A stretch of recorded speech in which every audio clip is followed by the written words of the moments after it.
நீதிமொழிகள் 17ஆம் அதிகாரம் 15 முதல் 28 வரை உள்ள வசனங்களை நாம் இப்போது வாசிக்கலாம்.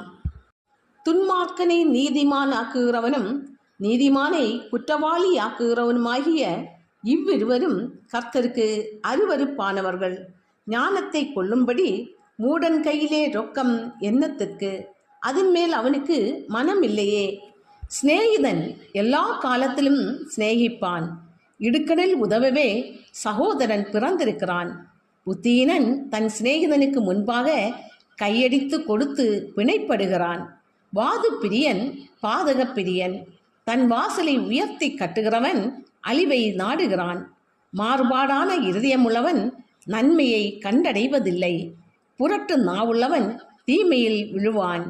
மூட புத்திரனை பெறுகிறவன் தனக்கு சஞ்சலம் உண்டாக அவனை பெறுகிறான். மதி ஈனனுடைய தகப்பனுக்கு மகிழ்ச்சி இல்லை. மன மகிழ்ச்சி நல்ல ஔஷதம். முறிந்த ஆவியோ எலும்புகளை உலரப் பண்ணும். துன்மார்க்கன் நீதியின் வழியை புரட்ட மடியில் உள்ள பரிதானத்தை வாங்குகிறான். ஞானம் புத்திமானுக்கு முன்பாக இருக்கும். மூடனுடைய கண்களோ பூமியின் கடையாந்தரங்களில் செல்லும். மூடபுத்திரன் தன் பிதாவுக்கு சலிப்பும் தன்னை பெற்றவர்களுக்கு கசப்புமானவன். நீதிமானை தண்டம் பிடிக்கிறதும் நியாயம் செய்கிறவனை பிரபுக்கள் அடிக்கிறதும் தகுதியல்ல. அறிவாளி தன் வார்த்தைகளை அடக்குகிறான். விவேகி குளிர்ந்த மனம் உள்ளவன். பேசாதிருந்தால் மூடனும் ஞானவான் என்று எண்ணப்படுவான். தன் உதடுகளை மூடுகிறவன் புத்திமான் என்று எண்ணப்படுவான்.